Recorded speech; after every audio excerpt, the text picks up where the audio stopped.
Hey everybody, welcome back to another edition of Whatcha Readin. People ask me all the time, what are you reading? When you're not writing, what are you reading? And for pleasure, for research, for distraction, whatever. This week we have kind of a mixed bag. First up, The Godless Breed by Gordon D. Sheriffs. I read this in the original gold medal paperback because I'm a freak. I like reading these things, reading these books in the way they were first presented. Call me nostalgic, whatever. I believe these are reprinted in more current editions that you can find cheaper on Amazon. Um, I don't know. I don't know about you, but I keep a book in the car. This was my car book for a couple of weeks.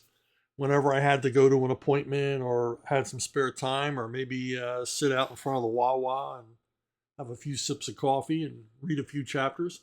But this was my car book for a while, and I finished it. And it's an excellent. Gordon D. Sheriffs wrote with tremendous authority. Generally, his stories are set in the American Southwest. This one takes place in northern Mexico.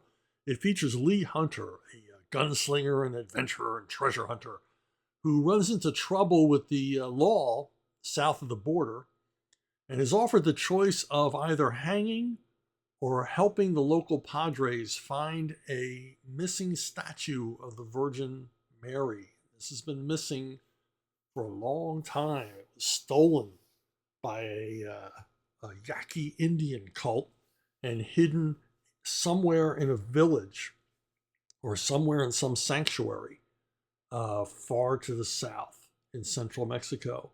And Lee and another guy that he's hooked up with, who he can't trust for a second, go off hunting this thing. And it's typical Gordon D. Sheriffs, like I said, written with an enormous amount of authority. As Lee and Jack Priest, his reluctant partner or unwanted partner, head down into a territory that's dangerous because there's bandits, there's rurales, there's Apaches, there's Yaqui Indians. I mean, everywhere you turn, there's danger. And they're up against a clan of Mexican landowners who run this cult and are protecting this statue of the Virgin Mary. And Lee has to not only fight his way to this sanctuary, but he has to find it. The statue is cleverly hidden within a Mexican village largely populated by killers. So it's typical Gordon D. Sheriffs, rising stakes, a terrific dialogue, terrific language, fast paced action. Check it out. If you like a briskly written Western action story with a feel of authenticity, you can't do better than Gordon D. Sheriffs. Okay, another thing, I had the complete Peanuts collection from Fantagraphics, the black and white one and everything else, but I decided to splurge and buy a few volumes of the larger editions that reprint the Sunday strips. And I'm glad I did. And I started with this one. It's volume 3. It covers 1961 to 1965. And this is the period where, as a kid, I discovered Peanuts. I discovered it in a newspaper and then also in the Signet paperbacks, which were everywhere. Everywhere you went, there were Peanuts paperbacks, and I had stacks of them, and I would read them and reread them and reread them. I just was a huge fan of this strip, still am. I think it's absolutely brilliant. It's one of the greatest American comic strips of all time. Unique in the fact that the creator, Charles Schulz, worked on every single strip over almost 18,000 daily and Sunday strips over a 50-year period. Never had a co-writer, never had an art assistant, did every strip by hand himself, even though he became, a billionaire off of this franchise and one of the highest paid entertainers of all time. What we see here is the strip evolving and changing, and even more reflecting Schultz's personality. Peanuts was a very, very personal statement. Even though it was about little kids, They and even though it so wonderfully presents the secret life of children, um, these kids were far more articulate and well spoken than any kids you would ever want to meet. Uh, I, I learned a lot from the strip about how to talk and how to articulate, and not to be afraid to be a little bit, um, elevated in my vocabulary. Um, and but the strip is in a lot of cases therapy for Schulz. He's working through. He had a lot of tragedy in his life, childhood, sensitive guy, later diagnosed to be manic depressive. Um, Not the happiest life, despite his enormous success. Not the happiest life, and it seems like the only time he was happy was at the drawing board, and basically bearing his soul um, through his avatar, Charlie Brown. And as I suspect more and more as the strip went on, Linus also was a different side of Schulz. And in these Sunday strips, we begin to see Linus emerging more as a character. He's ascendant. He's taking center stage. I think half of the Sunday strips in this book feature Linus quite prominently. And this is in the part of the run of Peanuts where Linus gets lazy eye. I remember that vividly when I was a kid, and has to wear glasses. And we see more and more of his interactions with his sister, who also is ascendant in these years, who takes up. She's either interacting with Linus or she's interacting with Charlie Brown for probably the bulk of the strips in this book. And Schulz is playing with the dynamics of these characters, and they never vary. It's just, whether Lucy is interacting with Snoopy, Linus, Charlie Brown, or Schroeder, she remains consistent. She's an amazingly nuanced character, as is Linus, as is Charlie Brown, are all the core characters here. And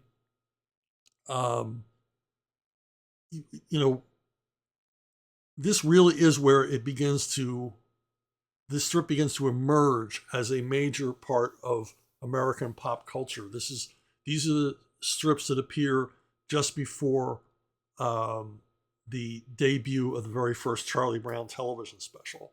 And a lot of the material in these strips appears in that first special, Charlie Brown's Christmas, including, the famous sequence where Linus has to recite a verse from the Bible as part of a school presentation, and things like that. The first appearances of Lucy with her psychiatric booth, and things like that. Also, these are the years in which Snoopy takes on the persona of the World War I flying ace, which really it's like a chicken or the egg thing. I don't know what. It's really peculiar, and people who were alive at the time will remember this, and it's never really talked about, but in the mid-'60s, it was this peculiar nostalgia or reminiscence or fad for everything about World War I, particularly the war in the air. And I don't know if Snoopy set this off or the film The Blue Max set this off, which was a huge hit, but suddenly World War I aviation was like this thing. I mean, there was toys and board games and movies and books and everything else about World War One.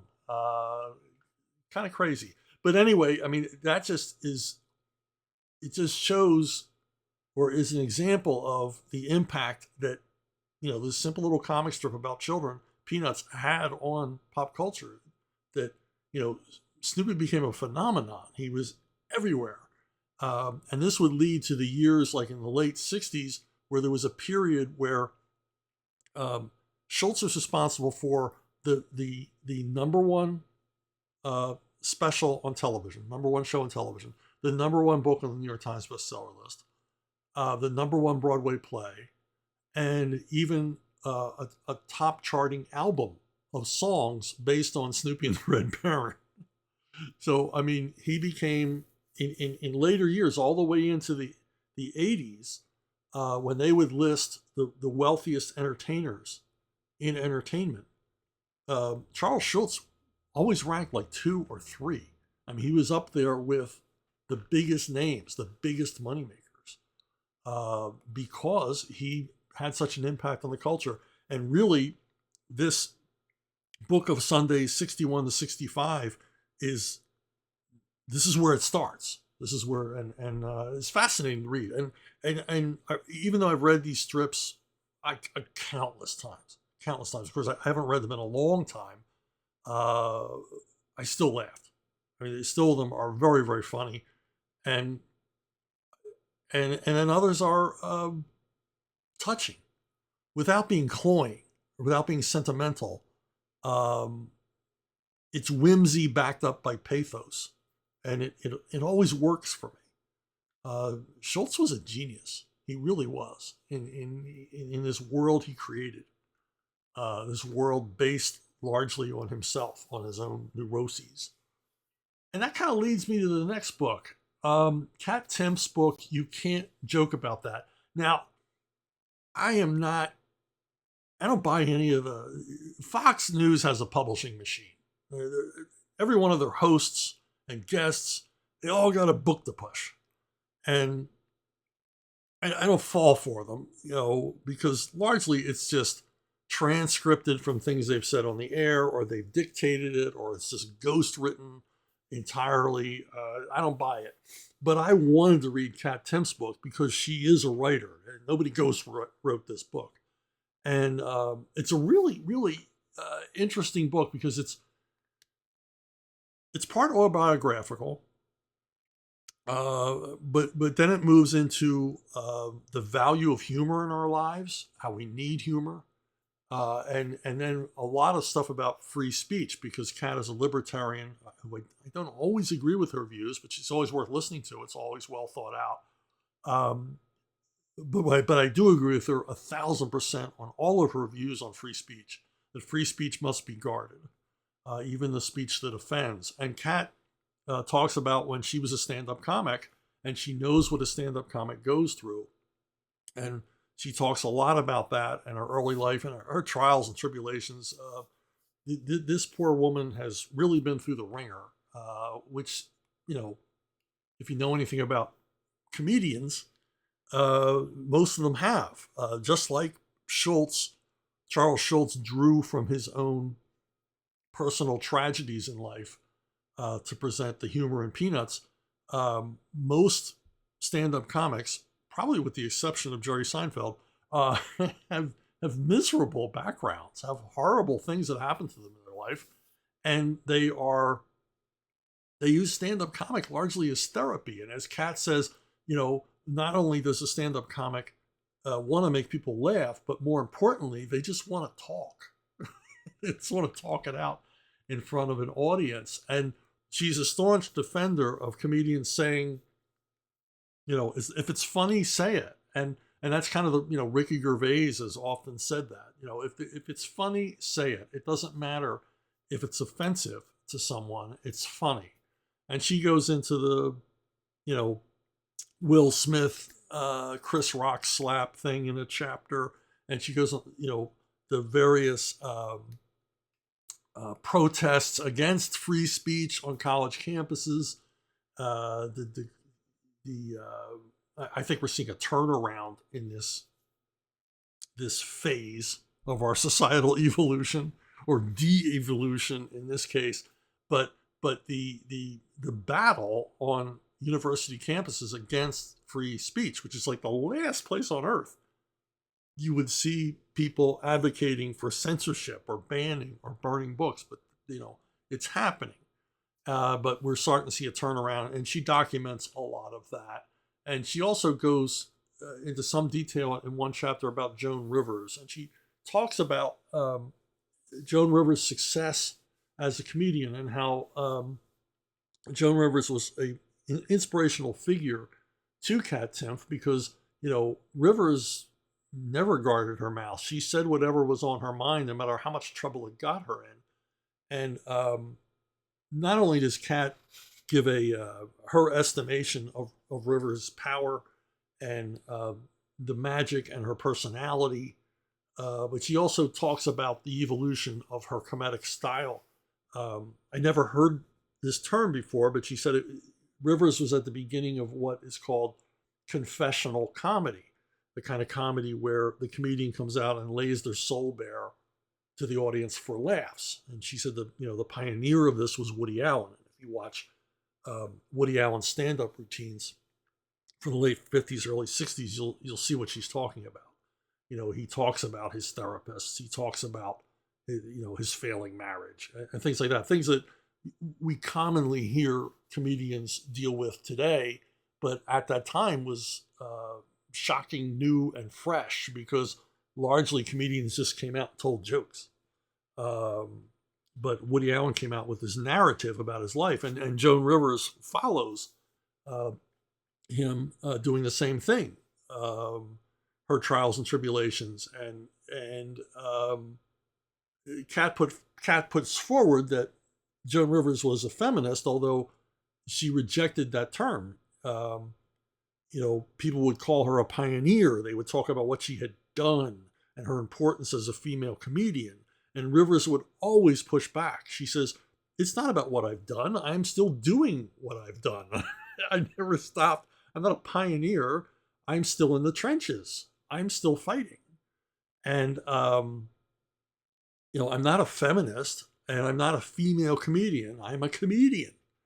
And the thing is that it's only important. The only thing that was important to Joan Rivers, and really the only thing important to us as an audience, is that she was funny. Being female or being of a minority or any other level of diversity you want to talk about is unimportant in comparison to whether you can do the job or not. The job of a comedian is to make us laugh. And if you can make us laugh, it's obvious from the truly diverse range of comics we have who are popular now. If you can make us laugh, you will be successful. And we really don't care. It's like I say about movies and comics. If your main hero is a badass and we can project ourselves on him as a hero, then who cares what, gender, race, creed, color they are? I mean, I don't care. You don't care. Same thing with our comics. But anyway, Kat's book is really good, really well thought out, and she's an extraordinary writer. She really is.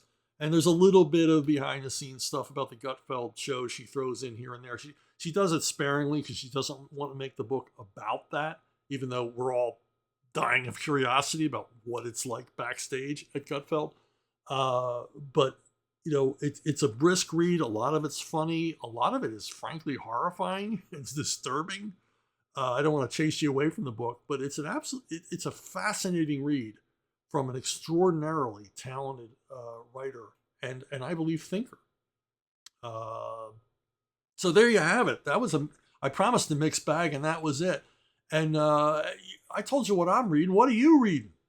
Why don't you read Levon's Scourge? It's the 12th book in my Levon Cade series. Levon deals with issues that began in the second book in this series. So 10 books later, he's finally said, okay, I've had enough. I'm fixing this problem. And of course, we all know, or at least you should know if you read the books, how Levon deals with these problems. Bring body bags and bleach. So anyway, that's it for me. That's what I've been reading. I'll see you next time, and I'll see you down the road.